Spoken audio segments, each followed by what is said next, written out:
Hello friends, welcome back to my channel scalp trading bull. तो आज हम फिर से एक बार यहाँ पे डिफरेंट टाइप के चार्ट एनालिसिस करके मैं आपको बताऊंगा कि कैसे प्राइस एक्शन का यूज़ करके हम अच्छी तरीके से ट्रेडिंग कर सकते हैं। ओके, और प्राइस एक्शन का सिंपल यूज़ करके कैसे हमारे ट्रेडिंग प्लानिंग के लिए एक प्रॉपर हम यहाँ पे एक एंट्री भी रीज़न के साथ प्लान कर सकते हैं, और एंट्री के बाद हम कैसे एक रीज़न के साथ स्टॉप लॉस को भी डिसाइड कर सकते हैं। क्लियर? और इन दोनों के बाद कैसे हमें प्रॉफिट के लिए टारगेट डिसाइड करना चाहिए, वो भी मैं यहाँ पे आपको एक एग्जांपल लेके समझाने वाला हूँ। क्लियर? तो इस चार्ट एनालिसिस सीरीज में मैं यहाँ पे डिफरेंट टाइप्स के चार्ट को यहाँ पे मैं प्राइस एक्शन के बेस के हिसाब से मैं यहाँ पे एनालिसिस करके आपको बताता हूँ कि कैसे चार्ट को एक्चुअल में रीड किया जाता है, कैसे चार्ट एनालिसिस की जाती है। क्लियर? प्राइस एक्शन के बेसिक्स, फॉर एग्जांपल कैसे हमें ट्रेंड आइडेंटिफाई करना चाहिए, कैसे हमें उसका यूज़ करके अच्छी तरीके से हमें ट्रेडिंग प्लानिंग करनी चाहिए। क्लियर? इन सभी पॉइंट्स के बारे में मैं यहाँ पे आपको वन बाय वन डिटेल में डिस्कशन करने वाला हूँ। क्लियर? तो इस वीडियो के लास्ट तक जरूर बने रहे ताकि आपको पता चले कि प्राइस एक्शन बेस के हिसाब से कैसे ट्रेडिंग की जाती है। क्लियर? जो भी लोग इस चैनल पे नए आए हैं वो प्लीज़ इस चैनल को सब्सक्राइब कर दीजिए, और लास्ट में ये वीडियो अच्छा लगे तो इस वीडियो को लाइक और शेयर करना मत भूलिएगा। तो चलिए स्टार्ट करते हैं। तो यहाँ पर फर्स्टली मैं यहाँ पे आपको टाइम फ्रेम बता देता हूँ कि यहाँ पर फर्स्ट में 4 मिनट टाइम फ्रेम यूज़ करने वाला हूँ, जो है left hand side, and right hand side है 30 सेकंड टाइम फ्रेम। क्लियर? तो यहाँ पे इन दोनों टाइम फ्रेम में हम क्या क्या चेक करेंगे, तो देखिए यहाँ पे 4 मिनट टाइम फ्रेम पे मैं यहाँ पे मेजर एनालिसिस करूंगा। क्लियर? यहाँ पे क्या करूंगा, मेजर एनालिसिस करूंगा as per price action. Okay, और 30 सेकंड टाइम फ्रेम पे मैं यहाँ पे कैंडल स्टिक पैटर्न को भी चेक करूंगा, एंड यहाँ पे मैं ये जो मेजर एनालिसिस किया था उसके हिसाब से मैं यहाँ पे एक रीजन फाइंड आउट करूंगा, किसके लिए, एंट्री के लिए। क्लियर? और यहाँ पर भी मैं यहाँ पे एक स्टॉप लॉस डिफाइन करने वाला हूँ। क्लियर? उसको मैं आगे आपको बताऊंगा कि कैसे एक रीजन के साथ एंट्री और स्टॉप लॉस डिफाइन किया जाता है। क्लियर? और उसके बाद हम टारगेट डिसाइड करेंगे। तो टारगेट किसके बेस पे हम डिसाइड करेंगे, तो वो हम यहाँ पे 4 मिनट टाइम फ्रेम के बेस पे यहाँ पे हम टारगेट डिसाइड करने वाले हैं। उसके लिए आप ये वीडियो लास्ट तक जरूर देखें क्योंकि आपको डिटेल में पता चले। क्लियर? तो चलिए वीडियो को स्टार्ट करते हैं। तो यहाँ पर फर्स्टली मैं आपको प्राइस एक्शन के कुछ बेसिक्स आपको रिमाइंड करा देता हूँ। क्लियर? ताकि आपको पता चले कि प्राइस एक्शन में कौन सी चीज़ों पे हमें ज़्यादा फोकस करना चाहिए। क्लियर? तो चलिए यहाँ पे फर्स्ट आपको चेक करना है कि ट्रेंड कौन सा चल रहा है। तो देखिए, अप ट्रेंड चल रहा है, डाउन ट्रेंड चल रहा है, या साइडवेज ट्रेंड चल रहा है। क्लियर? आपको पहले चार्ट पे ये देखना आना जरूरी है कि अप ट्रेंड किसे कहते हैं, डाउन ट्रेंड किसे कहते हैं, और साइडवेज ट्रेंड किसे कहते हैं। क्लियर? और अप ट्रेंड को आइडेंटिफाई कैसे किया जाता है, विथ रीजन। क्लियर? ये इंपॉर्टेंट है। अप ट्रेंड तो चलिए पता चल गया कि यहाँ पर प्राइस ऊपर की ओर इंक्रीज हो रही है, मतलब कि यहाँ पे अप ट्रेंड है। लेकिन अप ट्रेंड किस बेसिक पे, मतलब कि किस सपोर्ट के आधार पे मार्केट ऊपर की ओर जा रहा है, वो जानना जरूरी है, वो मोस्ट इंपॉर्टेंट है। क्लियर? उसी तरीके से डाउन ट्रेंड आइडेंटिफाई करना चाहिए, और उसी तरीके से साइडवेज ट्रेंड को यहाँ पे आइडेंटिफाई करना आना चाहिए। क्लियर? चलिए मैं इसकी थोड़ी हाईलाइट आपको दे देता हूँ। फॉर एग्जाम्पल देखिए कि यहाँ से कोई अप ट्रेंड स्टार्ट हुआ है। क्लियर? उसके बाद क्या आएगा, यहाँ पे उसका रिट्रेसमेंट आएगा, फिर दोबारा से वो किसी एंगल पे सपोर्ट लगे, दोबारा से ये जो प्रीवियस हाई है उसके ऊपर एक नया हाई लगाएगा। तो इससे यहाँ पे कंफर्म हो गया कि ये क्या है, ये अप ट्रेंड है। तो यहाँ पे मुझे क्या करना है, फर्स्टली अप ट्रेंड आइडेंटिफाई करने के बाद मुझे यहाँ पे मोस्टली ट्रेड लाइन यहाँ पे मुझे यहाँ पे मार्क करनी है। तो देखिए ये फर्स्ट पॉइंट है जहाँ से ट्रेंड स्टार्ट हुआ था, और ये है रिट्रेसमेंट पॉइंट। तो इन दोनों डॉट्स को कनेक्ट करके मैं यहाँ पे एक ट्रेंड लाइन मार्क कर दूंगा, जिसका यूज कहाँ पे होगा, तो जिससे मुझे यहाँ पे पता चलेगा कि प्राइस इस ट्रेंड लाइन के ऊपर फ्लो करेगी। क्लियर? जैसे ही प्राइस इस ट्रेंड लाइन के नीचे आ जाए तो मुझे यहाँ पे पता चल जाएगा यहाँ पे ट्रेंड चेंज होने वाला है। ओके, चलिए जितना आप प्राइस एक्शन को सिंपल रखोगे उतना ही आपको चार्ट को समझने में आसानी होगी। क्लियर? अगर आप कॉम्प्लेक्स रखोगे, मतलब कि कोई भी आपको कंफ्यूजन लगे, उसको आप सरल भाषा में नहीं समझोगे, तो वो आपको क्या करेगी, प्राइस एक्शन को अच्छी तरीके से समझने नहीं देगी। इसी वजह से आपकी साइकोलॉजी यहाँ पे डिस्टर्ब होगी, और आप क्या करोगे, यहाँ पे सेकंड ऑप्शंस, मतलब कि यहाँ पे आप इंडिकेटर पे ज़्यादा डिपेंडेंट हो जाओगे। क्लियर? इंडिकेटर को कैसे यूज़ करना चाहिए, तो देखिए इंडिकेटर को प्राइस एक्शन के बिहाफ पे उसका कंफर्मेशन के लिए पैरेलल यूज किया जाता है। ओके, मतलब ये नहीं है कि इंडिकेटर को 100% यूज कीजिए, इंडिकेटर को सेकेंडरी कंफर्मेशन के लिए ही यूज करना चाहिए। ठीक है, ये मेरा व्यू है। क्यों? क्योंकि फर्स्ट यहाँ पे रिस्पॉन्स कहाँ पे मिलता है, तो कि प्राइस एक्शन के बेस पे फर्स्ट रिस्पॉन्स देता है। कोई भी चार्ट उठा के देख लो, आपको पहले प्राइस एक्शन के हिसाब से ही आपको फर्स्ट सिग्नल प्राइस एक्शन ही देगा। क्लियर? उसके बाद उसका डेटा यहाँ पे, वो यहाँ पे डेटा लेके उसका प्रोसेस करके उसके बाद इंडिकेटर उसका सिग्नल देता है। क्लियर? मतलब कि इंडिकेटर क्या करता है, लेट सिग्नल देता है और प्राइस एक्शन फास्ट सिग्नल देता है। लेकिन आपको कैसे पता चलेगा? जब आप प्राइस एक्शन को अच्छी तरीके से समझोगे। क्लियर? तो चलिए, यहाँ पे अब सेकंड बात है कि कैंडल स्टिक पैटर्न। तो कैंडल स्टिक पैटर्न कौन सी आपको फोकस करनी चाहिए, जो मोस्ट इंपॉर्टेंट है। मतलब कि कैंडल स्टिक पैटर्न तो कई सारी है, लेकिन जो यूजफुल हो उस पर आपको यहाँ पे फोकस करना है। तो यहाँ पे मैं अप ट्रेंड के लिए आपको बता रहा हूँ, जो है यहाँ पे हैमर कैंडल स्टिक पैटर्न, और सेकंड है ड्रैगन फ्लाई डोजी। क्लियर? और डाउन ट्रेंड के लिए shooting star candle stick pattern और ग्रेवस्टोन डोजी। अंडरस्टैंड? चलिए, तो यहाँ पे ये कैंडल स्टिक पैटर्न किस लोकेशन पे बन रही है वो ज्यादा इंपॉर्टेंट है। क्यों? क्योंकि कैंडल स्टिक पैटर्न यहाँ पे जिस लोकेशन पे बनेगी उसी लोकेशन से हम यहाँ पे पता लगाएंगे कि प्राइस यहाँ से ऊपर जाने वाला है या नीचे जाने वाला है। क्लियर? वो मैं आपको आगे चार्ट पे बताऊंगा स्टेप बाय स्टेप। ओके, एक और कैंडल स्टिक पैटर्न है, वो है इंगल्फिंग कैंडल। ये अच्छी कैंडल है, लेकिन इसका कंफर्मेशन कम होता है। क्यों? क्योंकि इस कैंडल में क्या होता है, उसका यहाँ पे मेजर, मतलब कि उसका प्रीवियस कैंडल्स का यहाँ पे हमें कंफर्मेशन लेना पड़ता है। तो चले मैं यहाँ पे आपको कुछ पीपीएफ मॉडल यहाँ पे मैं आपको बताता हूँ। तो देखिए, यहाँ पे सपोज कि फर्स्ट, सेकंड और थर्ड कैंडल है। तो यहाँ पे फर्स्ट, सेकंड और थर्ड कैंडल में यहाँ पे जो फर्स्ट कैंडल का ये जो हाई है, उसके ऊपर ये जो थर्ड कैंडल बन रही है उसका यहाँ पे अपर साइड क्लोजिंग होना चाहिए। तो इसका क्या मीनिंग होगा कि यहाँ से प्राइस ऊपर की ओर जाएगी। अंडरस्टैंड?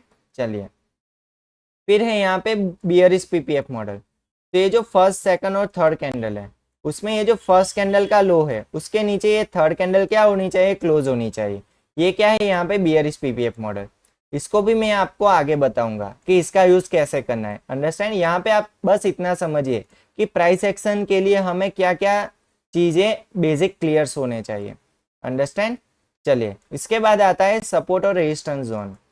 तो यहाँ पे सपोर्ट और रेजिस्टेंस किसे कहते हैं, तो देखिए, जिस लेवल पे प्राइस बार बार रिस्पॉन्स दे, मिनिमम 2 पॉइंट्स, देखिए यहाँ पे बार बार रिस्पॉन्स दे या तो फिर मिनिमम 2 बार यहाँ पे रिस्पॉन्स दे, तो उसको क्या कहते हैं, यहाँ पे एक लेवल बना जाता है, जिसको हम यहाँ पे हॉरिजॉन्टल लेवल, या तो फिर प्राइस इसके नीचे हो। देखिए, अगर इस लेवल के नीचे प्राइस है तो इसको क्या कहते हैं, यहाँ पे रेजिस्टेंस कहते हैं। क्लियर? प्राइस है कि यहाँ पे फर्स्ट टाइम रेजिस्टेंस फेस किया, फिर दोबारा से इस लेवल को फेस करके नीचे की ओर गिरा, तो ये क्या बन गया, उसके लिए यहाँ पे एक रेजिस्टेंस बन गया। लेकिन प्राइस देखिए ऊपर से नीचे गिर रहा हो, अगर प्राइस यहाँ पे सपोर्ट लेके दोबारा से ऊपर की ओर जा रहा है, फिर दोबारा से उसी लेवल पे आके सपोर्ट लेके दोबारा से ऊपर जा रहा है, तो इसके लिए ये क्या बन गया, यहाँ पे एक सपोर्ट लेवल बन गया। अंडरस्टैंड? चलिए, इसके बाद आता है कैंडलस्टिक पैटर्न की शैडो। ये आपको जानना जरूरी है। देखिए, इसका यूज कैसे करना है। तो ये जो शैडो है वो हमें यहाँ पे क्या दिखा रही है, यहाँ पे हमें अपर साइड जो दिखा रही है वो यहाँ पे हमें सेलिंग प्रेशर दिखा रही है। क्या दिखा रही है, सेलिंग प्रेशर। ओके, और बॉटम साइड हमें जो दिखा रही है वो क्या दिखा रही है, हमें यहाँ पे बाइंग प्रेशर दिखा रही है। अंडरस्टैंड? तो इसका यूज कैसे करना है, तो देखिए, जब भी हमें ऐसी शैडो दिखे किसी एक लेवल पे, तो इसको हमें मार्क करना है। इसको क्या कहेंगे, इसको जोन बोलेंगे। क्यों? क्योंकि यहाँ पे ये जो प्रेशर दिखा रहा है, ये जो लिमिट है यहाँ से यहाँ तक की, ये जो लिमिट है वो क्या है, यहाँ पर सेलर्स की लिमिट है, मतलब कि यहाँ पर सेलर्स एक्टिव है। क्लियर? और यहाँ से यहाँ की जो लिमिट है वो क्या है, यहाँ पर बायर्स है, मतलब कि यहाँ पर बायर्स एक्टिव है। क्लियर? इसलिए इसको क्या बोल सकते हैं, यहाँ पे सपोर्ट जोन भी बोल सकते हैं, और इसको यहाँ पे हम रेजिस्टेंस जोन भी बोल सकते हैं। तो चलिए मैं यहाँ पे आपको अब प्रैक्टिकली चार्ट पे एनालिसिस करके दिखाता हूँ। क्लियर? तो यहाँ पे मैं निफ्टी 50 इंडेक्स का यहाँ पे एज अ चार्ट लेने वाला हूँ। क्लियर? तो यहाँ पे मैं 2 दिसंबर 2024 का यहाँ पे मैं एज अ एग्जाम्पल चार्ट लेने वाला हूँ। ओके, तो यहाँ पर मैं इस चार्ट पे प्राइस एक्शन एनालिसिस करके आपको दिखाऊंगा, और कैसे ट्रेडिंग की जाती है वो भी मैं आपको बताऊंगा विथ एग्जाम्पल लेके। क्लियर? तो चलिए शुरू करते हैं। तो देखिए तो देखिए, जब भी आपको चार्ट एनालिसिस करना हो तब आपको क्या करना है, पास्ट परफॉर्मेंस को यहाँ पे आपको चेक करना जरूरी है। क्यों जरूरी है? क्योंकि जब भी आप किसी भी डेटा का पास्ट परफॉर्मेंस आप अच्छी तरीके से एनालाइज नहीं करोगे तो आपको पता कैसे चलेगा कि एक्चुअल में मार्केट क्या चल रहा है, अप ट्रेंड चल रहा है, साइडवेज ट्रेंड चल रहा है या डाउन ट्रेंड चल रहा है, वो आपको पता कैसे चलेगा? तो वो पता लगाने के लिए आपको उसका पास्ट परफॉर्मेंस मतलब कि उसके हिस्ट्री डेटा को एनालाइज करना जरूरी होता है। क्लियर? सपोज कि आप एज्यूम कीजिए कि ये जो 2 दिसंबर का ये जो चार्ट है वो आपका कल का मार्केट है। अंडरस्टैंड? तो ये चार्ट अभी एज्यूम कीजिए कि ये चार्ट अभी बना नहीं है, तो मुझे आज मार्केट एनालाइज करना है। किस लिए? कल की ट्रेडिंग के लिए। तो मैं क्या करूंगा, उसके प्रीवियस डे का एनालाइज करूंगा। अंडरस्टैंड? तो चलिए पहले हम यहाँ पे प्रीवियस डेटा को एनालाइज करते हैं। क्यों एनालाइज करते हैं? तो देखिए पहले रीजन जान लीजिए। प्रीवियस डेटा को एनालाइज करके मैं यहाँ पे लेवल्स यहाँ पे फाइंड आउट करूंगा कि किस लेवल पे प्राइस मैक्सिमम रिस्पॉन्स ले रहा था। क्लियर? और कहाँ पे प्राइस एक एंगल पे रेजिस्टेंस ले रहा था, मतलब कि एक एंगल को फॉलो कर रहा था, जिसको यहाँ पे हम ट्रेंड लाइन भी बोलते हैं। क्लियर? तो चलिए इसको हम फाइंड आउट करते हैं और उसका यूज करके हम उस करंट चार्ट पे अच्छी तरीके से उसका प्रैक्टिकल भी यूज कर सकोगे। क्लियर? तो चलिए पहले मैं यहाँ पे आपको बताता हूँ कि कैसे एनालाइज किया जाता है प्रीवियस डेटा को। तो देखिए यहाँ पे फर्स्ट हमें क्या चेक करना है, मार्केट कहाँ पे ओपन हुआ था। फर्स्ट हमें यहाँ पे यही देखना है कि मार्केट गैप अप ओपनिंग हुई थी या गैप डाउन ओपनिंग हुई थी, या मार्केट जहाँ पे क्लोज हुआ था उसके प्रीवियस टाइम पे वहीं पे ओपन हुआ है या नहीं। क्लियर? तो यहाँ पे फर्स्ट हमें ये चेक करना है। उसके बाद हमें यहाँ पे स्विंग लो और स्विंग हाई चेक करना है। तो वो क्या होता है? तो देखिए अगर ये अप ट्रेंड चल रहा हो तो अप ट्रेंड का ये जो स्टार्टिंग पॉइंट है उसको क्या कहते हैं? यहाँ पे स्विंग लो कहते हैं। और ये उसका जो हायर पिक पॉइंट होता है उसको क्या कहते हैं? स्विंग हाई कहते हैं। अंडरस्टैंड? तो चलिए अब स्टार्ट करते हैं। तो देखिए यहाँ पे जैसे कि मैं देख पा रहा हूँ, यहाँ पे मार्केट क्लोज हुई थी प्रीवियस टाइम, और ओपन कहाँ पे होती है? तो कि यहाँ पे। तो यहाँ पे मुझे स्लाइटली गैप डाउन ओपनिंग देखने को मिली, लेकिन यहाँ पे कोई मेजर गैप डाउन ओपनिंग नहीं थी। तो ये क्या है? यहाँ पे नॉर्मल ओपनिंग है। अंडरस्टैंड? चलिए इसके बाद हम चेक करेंगे कि ट्रेंड कौन सा है। तो देखिए मार्केट यहाँ से ऊपर की ओर जाता है। मैं यहाँ पे पाथ टूल का ही यूज कर लेता हूँ जिससे समझने में आपको आसानी हो। देखिए मार्केट यहाँ से ऊपर जाता है, फिर यहाँ पे रिट्रेसमेंट लेता है, फिर दोबारा से एक नया हाई बनाता है। कहाँ पे हाई बनाता है? ये जो प्रीवियस हाई था उसके ऊपर एक नया हाई बनाता है। क्लियर? इसके बाद प्राइस के यहाँ पे एक लो बनाता है। तो ये क्या होगा? ये क्या हो गया? तो देखिए प्राइस यहाँ पे मुझे एक अप ट्रेंड देखने को मिला। कैसे पता चला? तो इसका ये स्टार्टिंग पॉइंट था, इसका ये रिट्रेसमेंट पॉइंट था, और ये जो हाई बनाया था उसके ऊपर एक नया हाई बनाया था। क्लियर? तो क्या मैं यहाँ पे एक ट्रेंड लाइन मार्क कर सकता हूँ? The answer is yes. तो देखिए यहाँ पे मैं एक ट्रेंड लाइन भी मार्क कर सकता हूँ। क्लियर? तो चले यहाँ पे फर्स्ट हम एक ट्रेंड लाइन मार्क करते हैं। तो फर्स्ट हम यहाँ पे इसको निकाल देते हैं और इसके बाद हम यहाँ पे एक ट्रेंड लाइन मार्क करेंगे। ओके? तो चलिए, तो यहाँ पे मैंने एक प्रॉपर ट्रेंड लाइन मार्क कर ली।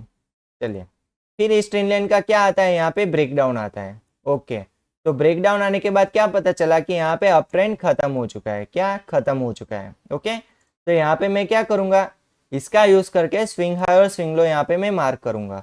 तो चलिए यहाँ पे हम स्विंग हाई और स्विंग लो मार्क करते हैं। क्यों मार्क करना है? क्योंकि प्राइस ने यहाँ पे एक रेजिस्टेंस फेस करके ट्रेंड चेंज कर दिया था, इसलिए ये क्या हो गया? यहाँ पे स्विंग हाई हो गया। अंडरस्टैंड? और ये क्या हो गया? उसका यहाँ पे स्विंग लो हो गया। ओके, तो अब मुझे पता चल रहा है कि यहाँ पर एक रेजिस्टेंस लेवल है, मतलब कि यहाँ पर एक रेजिस्टेंस जोन है और यहाँ पर एक सपोर्ट जोन है। क्लियर? तो यहाँ पे मैंने जोन क्यों मार्क किया वो मैंने आपको वीडियो के स्टार्टिंग में ही बताया था। तो देखिए यहाँ पर मैक्सिमम चांसेस है कि प्राइस यहाँ से भी रिस्पॉन्स दे सकता है, या तो यहाँ से भी रिस्पॉन्स दे सकता है, या तो फिर इस लेवल के ऊपर भी रेजिस्टेंस ले सकता है। इसलिए मैंने यहाँ पे एक जोन मार्क किया है। अंडरस्टैंड? चले इसके बाद देखिए प्राइस यहाँ पे गिरता है और फिर यहाँ पे दोबारा से एक सपोर्ट बनाता है, और सपोर्ट बना के इस वाले लेवल को क्या करता है? यहाँ पे ब्रेकआउट करता है।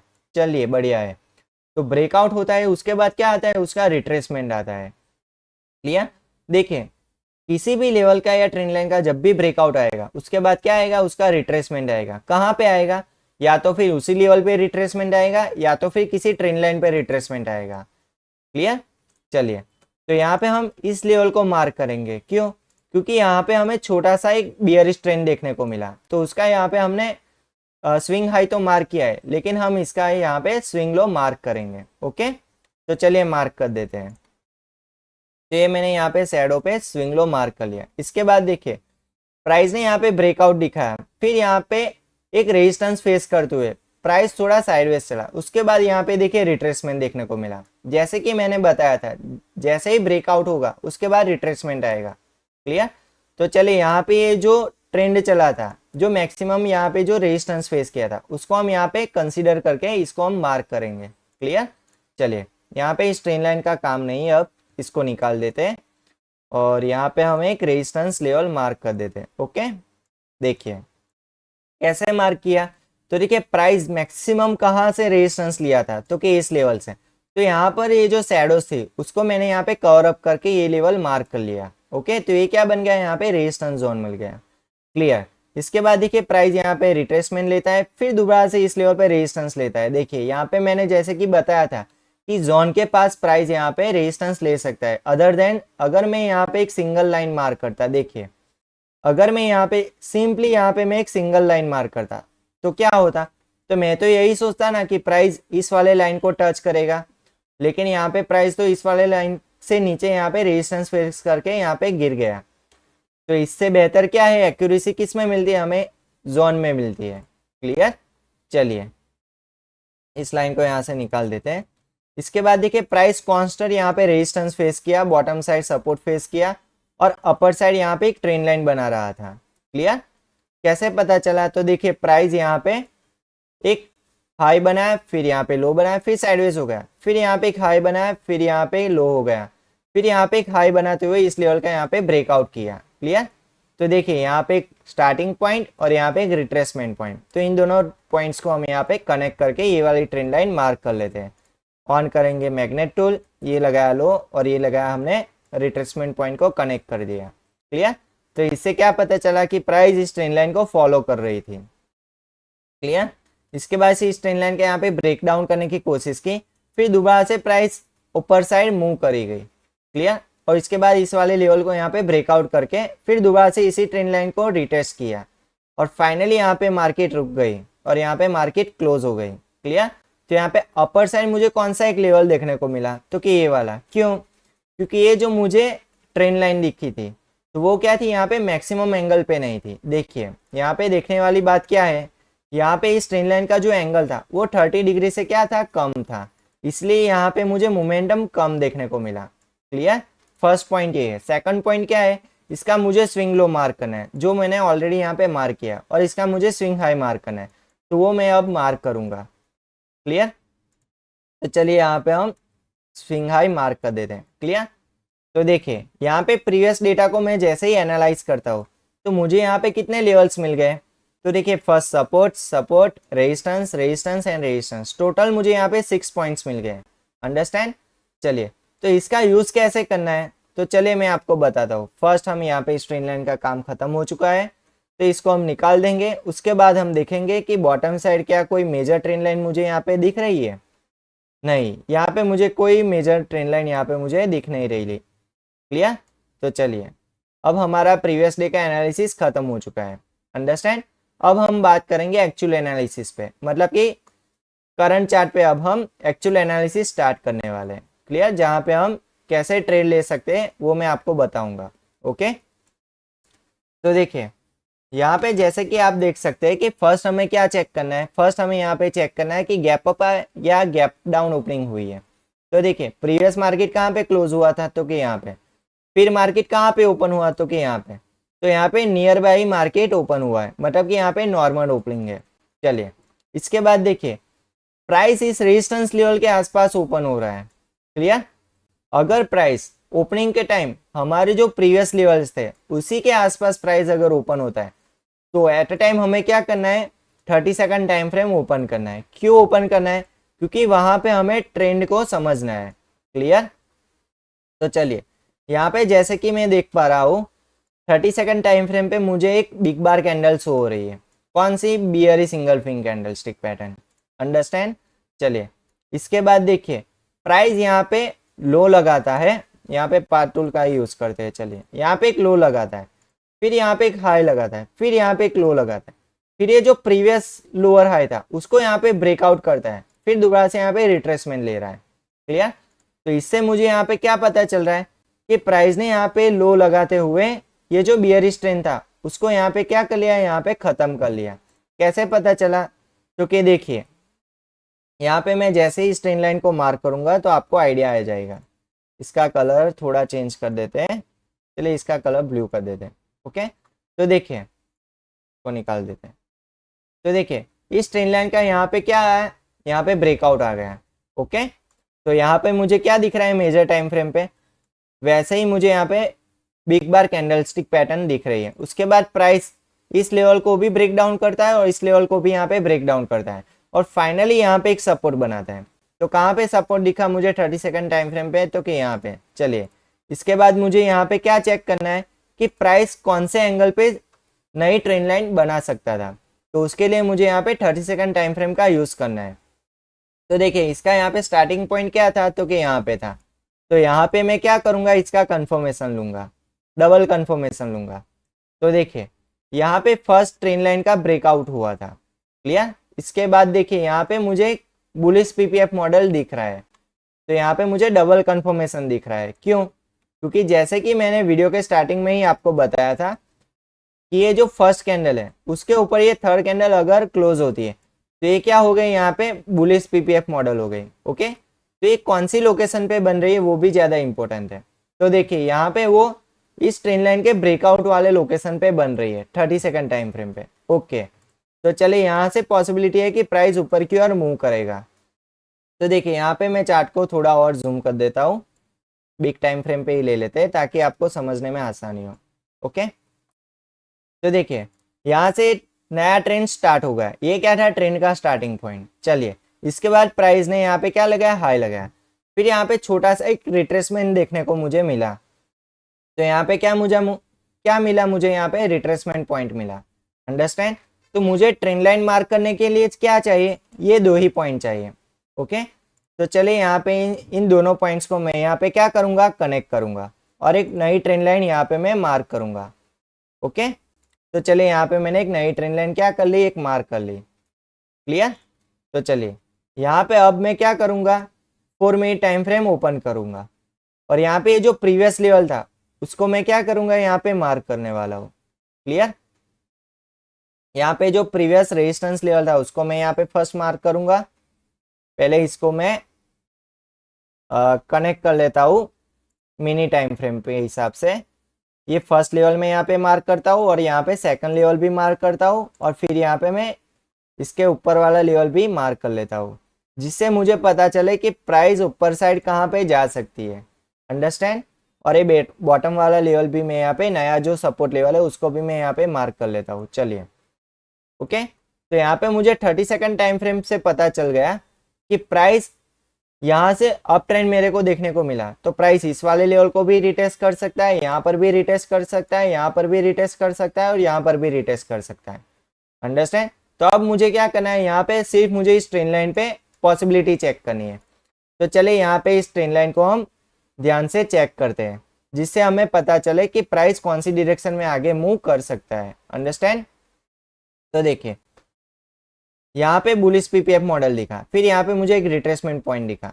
तो यहाँ पे मुझे कौन सी कैंडलस्टिक पैटर्न दिख रही है, जैसे कि मैंने बताया था कि बुलिश इंगल्फिंग कैंडलस्टिक पैटर्न कौन सी लोकेशन पे बन रही है वहां से उसका कंफर्मेशन मिलेगा।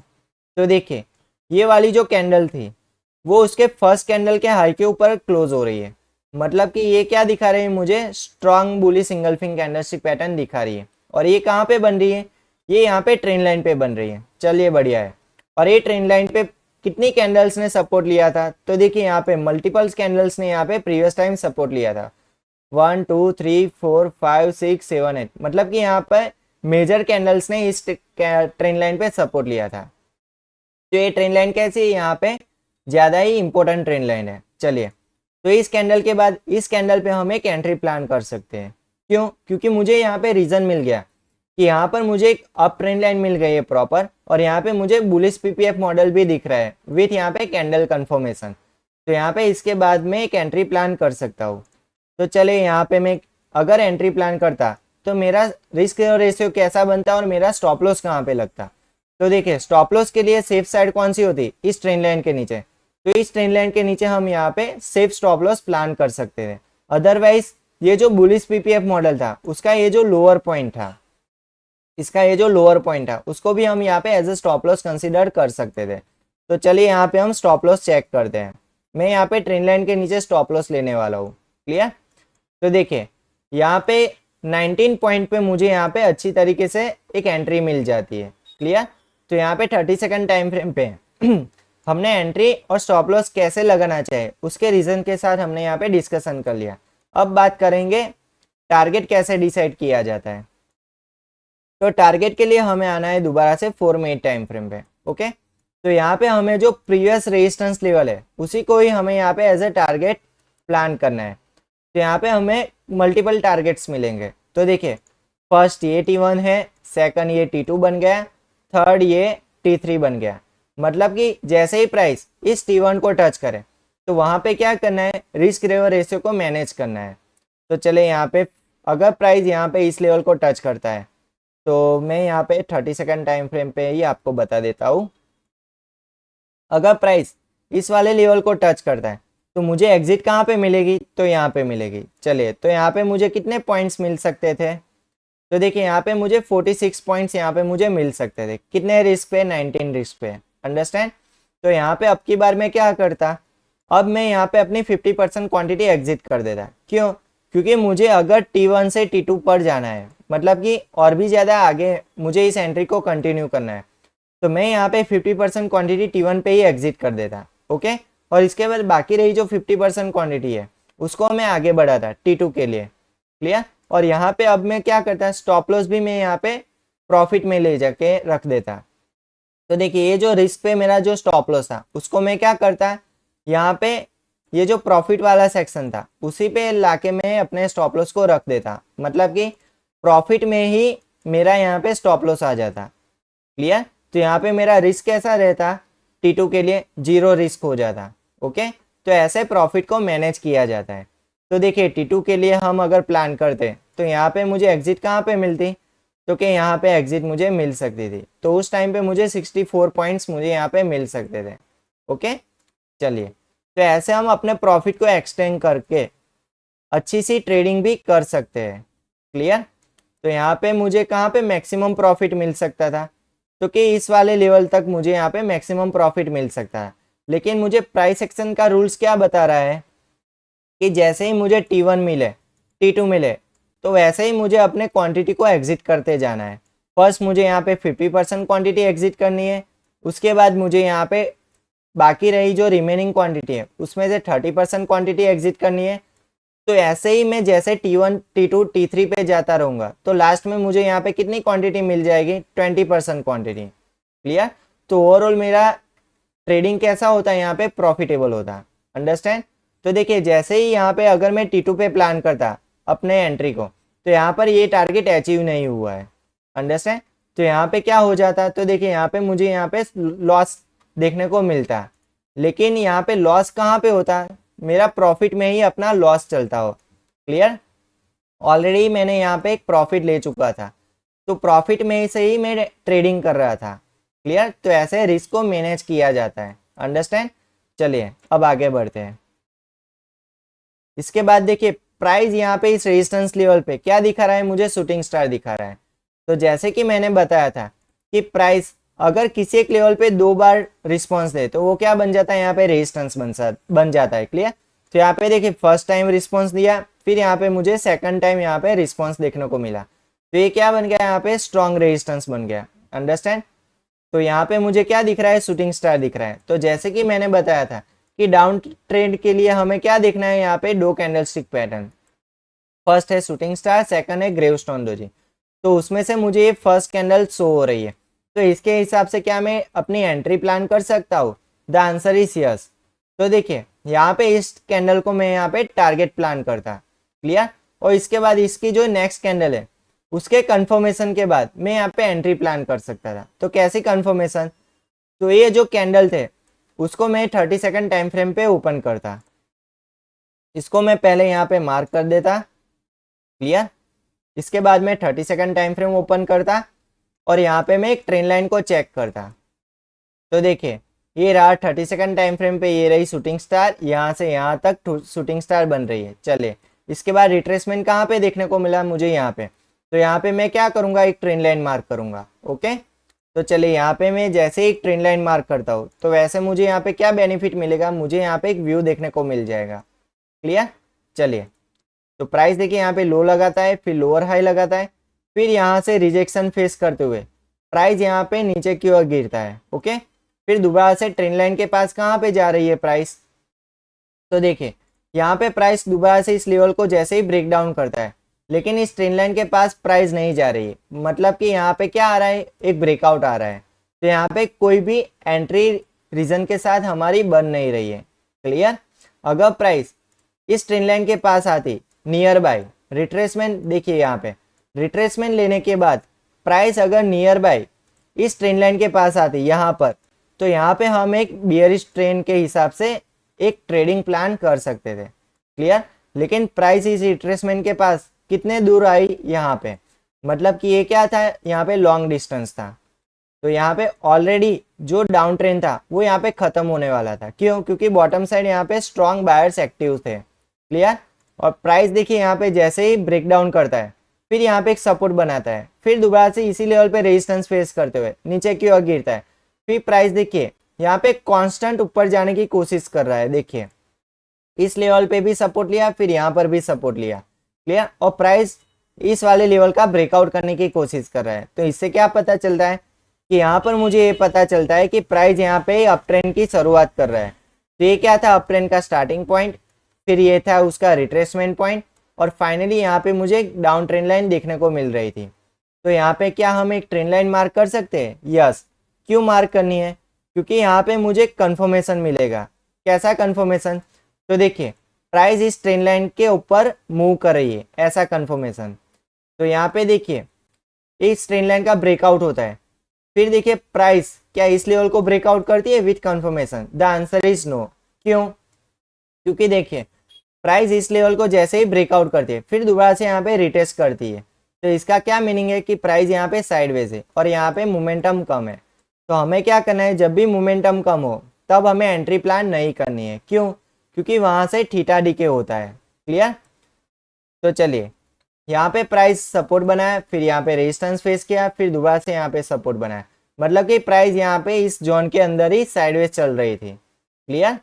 तो देखिए बढ़िया सा एग्जांपल है साइडवेज कहाँ पे हमें आइडेंटिफाई करना चाहिए। ओके, तो ये सारे लेवल जो हमने प्रीवियस डे से निकाले थे उसी लेवल के पास प्राइस यहाँ पे मैक्सिमम रिस्पॉन्स दे रहा है। अंडरस्टैंड। चलिए इसके बाद देखिए इस लेवल का ब्रेकआउट कहाँ पे आता है वो देखना जरूरी है। तो देखिए यहाँ पे मुझे ब्रेकआउट कैसे देखने को मिला, तो बॉटम साइड देखिए प्राइस एक एंगल लेने की कोशिश कर रहा था। देखिए बॉटम साइड प्राइस कैसे मूव कर रहा था, यहाँ पे एक हाई लगाता है, फिर यहाँ पे एक लो लगाता है। क्लियर। फिर दोबारा से यहाँ पे एक हाई लगाता है, फिर यहाँ पे एक लो लगाता है। क्लियर। ये कौन सा व्यू है? ये 4 मिनट टाइम फ्रेम का व्यू है।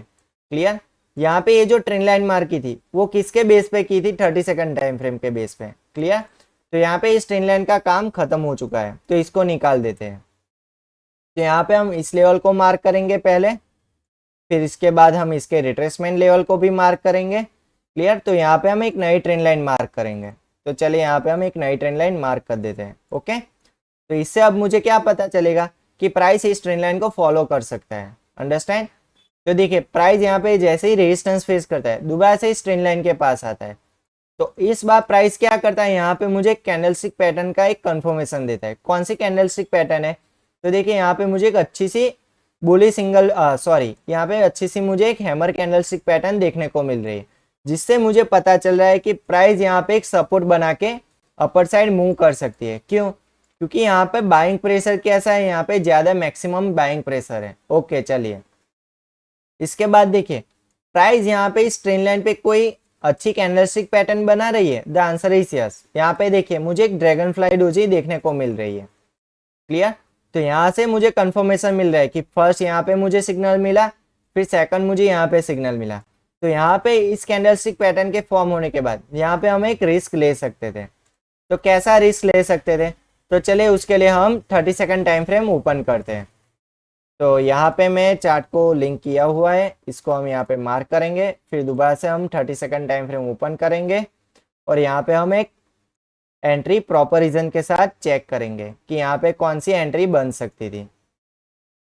तो देखिए यहाँ पे जैसे कि मुझे ड्रैगन फ्लाई डोजी दिख रही है 4 मिनट टाइम फ्रेम पे, ओके।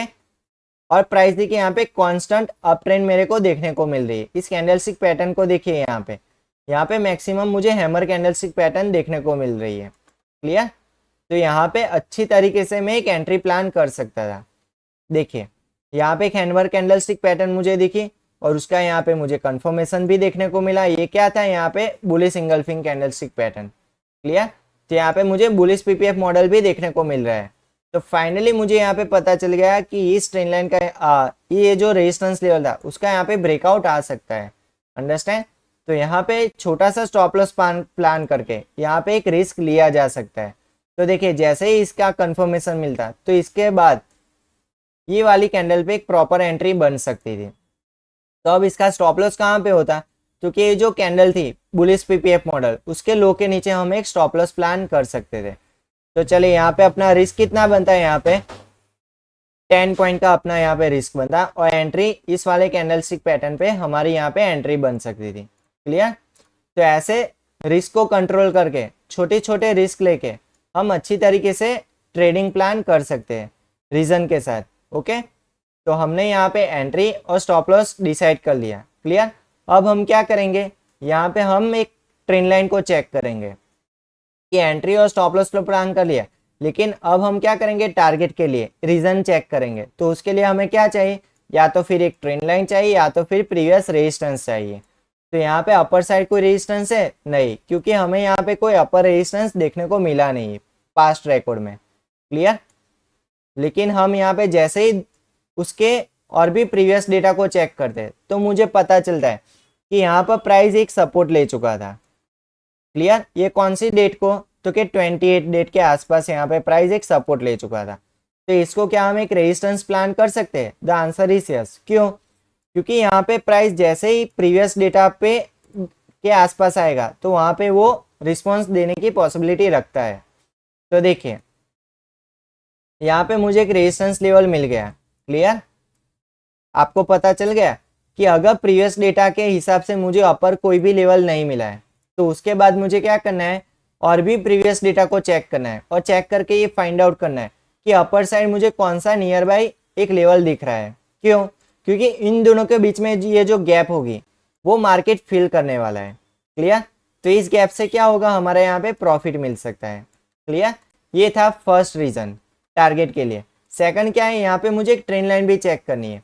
यहाँ पे मैंने ऑलरेडी ये ट्रेंड लाइन तो मार्क की है, लेकिन यहाँ पे क्या कोई सेकेंडरी ट्रेंड लाइन मिलने वाली है। तो देखिए प्राइस यहाँ पे एक सपोर्ट बनाया, तो यहाँ से अप ट्रेंड स्टार्ट हुआ, फिर यहाँ पे दोबारा से एक रिट्रेसमेंट देखने को मिला एक एंगल पे, क्लियर।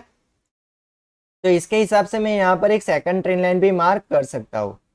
तो चलिए यहाँ पे मैं एक राउंड मार्क करता हूँ जिससे आपको समझने में आसानी हो। ये रहा फर्स्ट और ये रहा सेकंड, क्लियर। तो चलिए यहाँ पे इन दोनों लेवल्स को मैं मार्क कर लेता हूँ। तो देखिए यहाँ पे कैसे मैं प्राइस एक्शन का यूज़ कर रहा हूँ, ओके। देखिए ये दोनों ट्रेंड लाइन मुझे यहाँ पे देखने को मिल गई। तो इससे अब मुझे पता चला कि इस ट्रेंड लाइन का एंगल भी कैसा है, 30 डिग्री से ज़्यादा है। मतलब कि यहाँ पे मोमेंटम क्या आने वाला है, फास्ट मोमेंटम आने वाला है, क्लियर। और प्रीवियस लेवल कौन सा है, तो कि ये वाला है। तो ऐसे मुझे यहाँ पे पता चला कि इस वाले जोन के लिए यहाँ पे इसको टारगेट बनाना सही है, क्लियर। तो चले यहाँ पे हम रिस्क रेशियो चेक करते हैं। अगर हम यहाँ पे टारगेट प्लान करते हैं तो मुझे एग्जिट कहाँ पे मिल सकती थी, तो कि यहाँ पे। चले इसको 30 सेकंड टाइम फ्रेम पे चेक करते हैं। तो देखिए यहाँ पे मुझे एक एग्जिट एंट्री यहाँ पे मुझे एक परफेक्ट टारगेट मिल सकता था, किसके बिहाफ पे, तो कि इस वाली एंट्री के बिहाफ पे। तो यहाँ पे मेरा रिस्क कितना होता, 10 पॉइंट का। एंट्री मुझे यहाँ पे मिलती और टारगेट मुझे यहाँ पे 68 पॉइंट का यहाँ पे मुझे सही तरीके से टारगेट मिल सकता था, क्लियर। तो ऐसे प्राइस एक्शन का यूज करके अच्छी तरीके से हम रीजन के साथ एक एंट्री, स्टॉप लॉस और टारगेट डिफाइन कर सकते हैं, जिसकी मदद से हमारा रिस्क भी कम हो और हमारा प्रॉफिट भी ज़्यादा हो, जिसको हम मिनिमम रिस्क और मैक्सिमम प्रॉफिट कर सकते हैं, क्लियर। तो यहाँ पे देखिए मैंने किस तरीके से टारगेट को प्लान किया था वो आपको यहाँ पे समझ में आ गया। चलिए इसके बाद बात करते हैं आगे। इसके बाद देखिए प्राइस यहाँ पे जैसे ही इस लेवल को टच करता है, थोड़ा चार्ट को जूम कर देते हैं।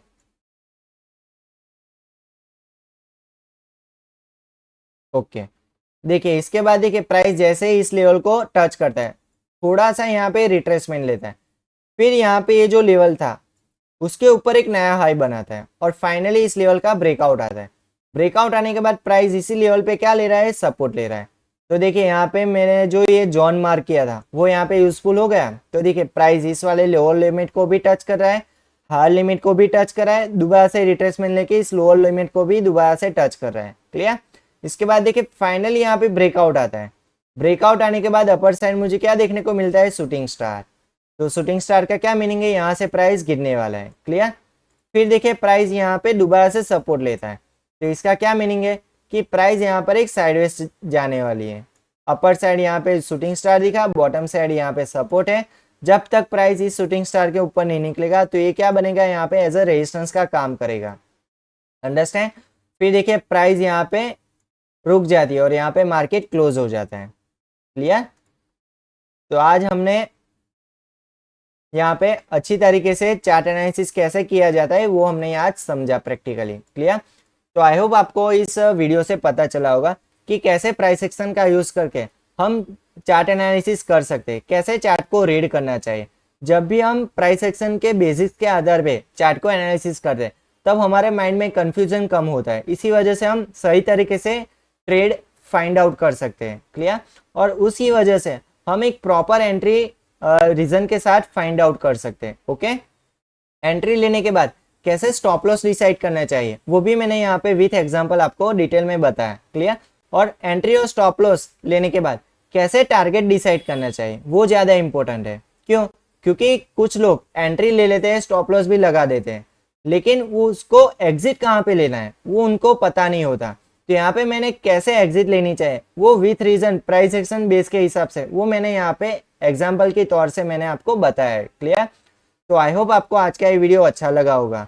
जो भी लोग इस चैनल पे नए आए हैं वो प्लीज इस चैनल को सब्सक्राइब कर दीजिए। और लास्ट में आपको ये वीडियो अच्छा लगे और इन्फॉर्मेटिव लगे तो इस वीडियो को लाइक और शेयर करना मत भूलिएगा। क्लियर। और ऐसा ही इंटरेस्टिंग वीडियो देखने के लिए हमारे साथ जरूर बने रहे। ओके। तो मिलते हैं अगले नए एपिसोड में, तब तक के लिए गुड बाय।